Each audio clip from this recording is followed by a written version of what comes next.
program Riang Ria Membaca telah berlangsung pada 20 November 2023 yang bertempat di Sekolah Menengah Kebangsaan Datuk Haji Kamarudin yang terletak di Kuala Kubu Baru.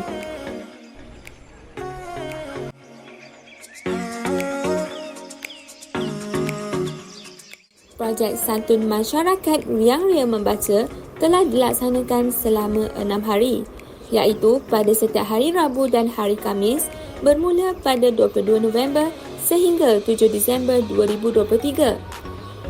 Program ini telah menyasarkan murid-murid tingkatan 1 dan kelas peralihan yang berusia 13 tahun di SMK Datuk Haji Kamarudin, dan bilangan yang disasarkan pula adalah 30 orang murid tingkatan 1 dan kelas peralihan yang tidak menguasai kemahiran membaca. Kumpulan kami telah melakukan 2 kaedah pengumpulan data. Yang pertama, melalui kaedah soal selidik. Kami telah membuat soal selidik terhadap 30 orang murid yang tidak menguasai kemahiran membaca dengan melakukan ujian penilaian pra terhadap mereka. Kami juga telah mengedarkan beberapa borang soal selidik kepada beberapa orang guru untuk melihat tahap penguasaan kemahiran membaca murid. Seterusnya, kami telah mengadakan sesi temu bual bersama Tuan Pengetua SMK Datuk Haji Kamarudin, Ketua Bidang Panitia Bahasa Melayu dan seorang guru Bahasa Melayu.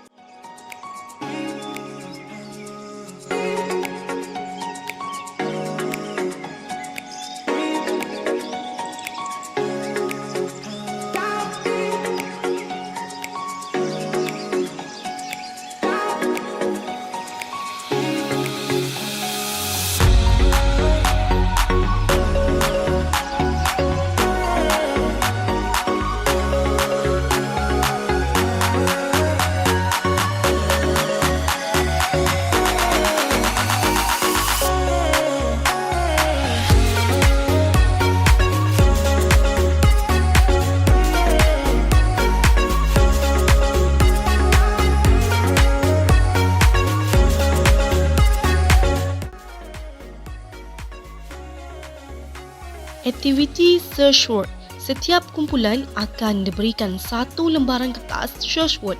Pelaksana program akan menyebut 5 huruf dalam sebutan fonik dan pelajar akan bulatkan huruf yang dijumpai dalam kertas tersebut.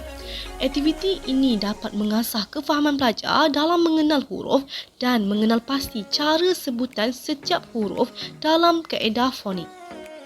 Aktiviti irama fonik. Aktiviti ini merupakan aktiviti nyanyian yang akan melibatkan semua ahli kumpulan. Setiap kumpulan akan membuat nyanyian untuk menyebut beberapa huruf fonik yang telah dipilih oleh pihak lawan.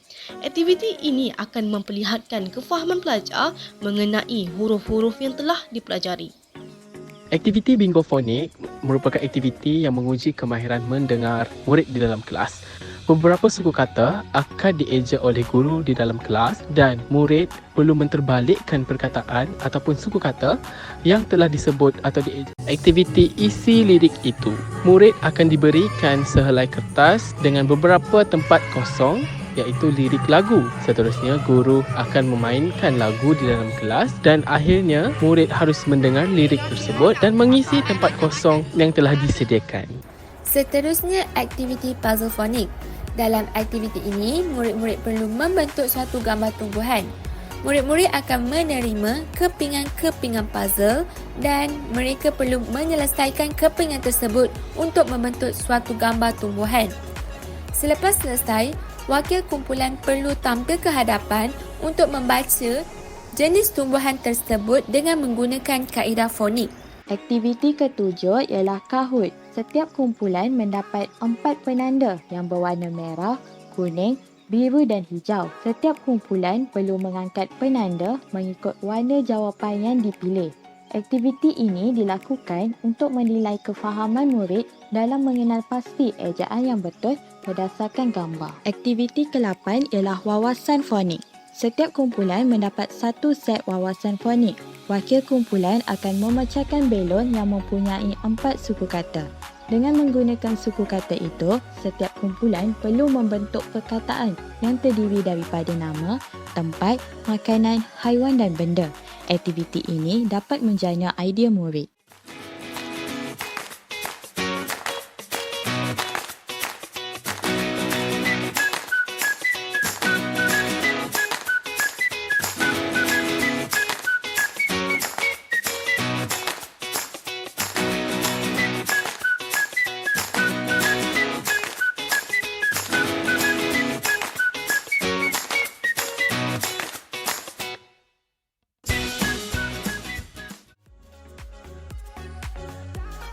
Semakin berjaya sehingganya SPM dia dapat keputusan yang agak cemerlang dan terus sama belajar dan ada pun yang menjadi cikgu.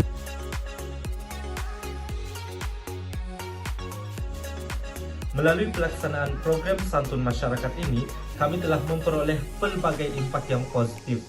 Antaranya kami dapat belajar cara menguruskan pelaksanaan sesebuah program. Selain itu, kami juga dapat menerapkan nilai-nilai positif dalam diri kami seperti nilai bekerjasama, toleransi dan rasional. Akhir sekali, kami dapat menyemai semangat perpaduan dalam kalangan kami, bahkan para pelajar yang terlibat. Sesungguhnya program ini sangat mendatangkan pelbagai kebaikan kepada diri kami. Sekian, terima kasih. Program Riang-Riang Membaca terbaik.